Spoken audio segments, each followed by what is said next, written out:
প্রথমে অঙ্কটা মনোযোগ সহকারে পড়ো। লেখা আছে দেখো, সকাল ৯টায় এক স্কুলের ঘন্টার আওয়াজ শুনে মাহিম তার বাসার নষ্ট ঘড়ির সময় ঠিক করলো। স্কুল থেকে তার বাসার দূরত্ব ৬০০ মিটার।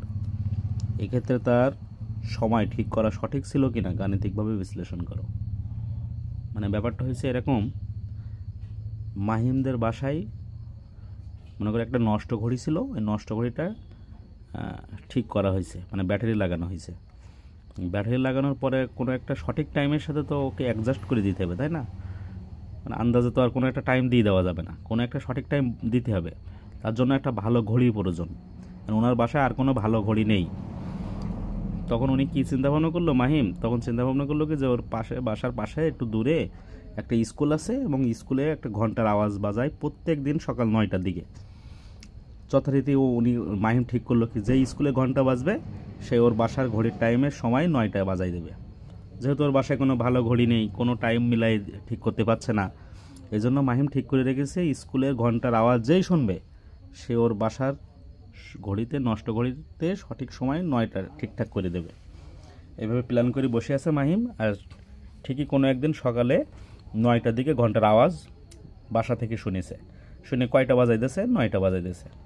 এখন প্রশ্নে জিজ্ঞাসা করেছে কি যে এই ক্ষেত্রে সঠিক সময় ঠিক করা হয়েছিল কি না। তা আমাদের দেখা দৃষ্টিতে মনে হবে যে ঠিকই তো, ৯টার দিকে ঘন্টা বাজাইছে আর সময় ৯টাই করে দিয়েছে, তাহলে তো কোনো সমস্যা নেই। কিন্তু একটু ডিপলিভাবে ভাবলে বোঝা যায় যে আসলে সমস্যা আছে। কারণ শব্দ তো আর তার বাসা থেকে সৃষ্টি করা হয়নি। বাসা থেকে ৬০০ মিটার দূরের কোনো স্থান থেকে শব্দ সৃষ্টি করা হয়েছে। মানে স্কুলের দূরত্ব ৬০০ মিটার।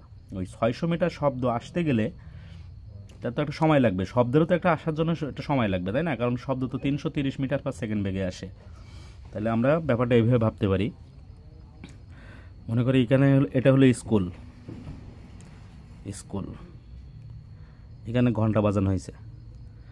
আর মাহিমের বাসা এরকম জায়গায় বাসা, ঠিক আছে? তাহলে এখান থেকে এই যে ঘন্টা বাজাইছে আর মাহিম এখানে বসে আছে, টাইম, বাসার টাইম ঠিক করবে, তাই ঘড়ির টাইম ঠিক করবে। কারণ শব্দ তো এই পথটা পাড়ি দিয়ে এসেছে, তাই না? আমরা তো অত ভাবিনি, কিন্তু ভাবতে হবে শব্দ কিন্তু ৬০০ মিটার পথ পাড়ি দিয়ে বাসা পর্যন্ত এসেছে। তাহলে এই ৬০০ মিটার পথ আসতে গেলে একটু সময় তো লাগবে শব্দে, তাই না? সেই সময়টা কিভাবে বের করতে হবে?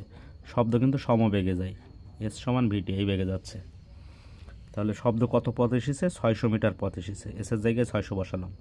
আর শব্দের বেগ ৩৩০, 0 ডিগ্রি সেলসিয়াস তাপমাত্রা। এখানে কোনো তাপমাত্রা উল্লেখ করে দেয়নি, তাহলে বুঝতে হবে 0 ডিগ্রি সেলসিয়াস তাপমাত্রায়। আর যার জন্য আমরা ভির মান ৩৩০ বসাইছি। আর পাশে আমরা টাইমটা একটু বের করব। তাহলে ৬০০-র সাথে ৩৩০ ভাগ করে দিলে কত আসে সেটা আগে বের করতে হবে। ৬০০-র সাথে ভাগ করব কত? ৩৩০। আর এই মানটা আসছে 1.82 সেকেন্ড। তাহলে এখানে টাইম পেলাম আমরা 1.82 সেকেন্ড। এবার ঘটনাটা কী ঘটছে শোনো। এখানে যিনি ঘড়ি টাইম ঠিক করছে সে কিন্তু ৯টাই বাজাবে।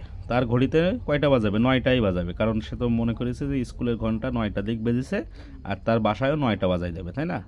কিন্তু তুমি একটু চিন্তা করে দেখো তো, শব্দ এই পর্যন্ত যখন আসছে তখন না আরও 1.82 সেকেন্ড অতিবাহিত হয়ে যাচ্ছে। এটা কিন্তু মাহিম কাউন্ট করছে না, ও কিন্তু ঠিক ৯টাই বাজাই দিচ্ছে। তাহলে মাহিমের বাসার যে ঘড়ির সময় সেটা না একটু স্লো হয়ে যাবে লিগ্যাল টাইমের চাইতে।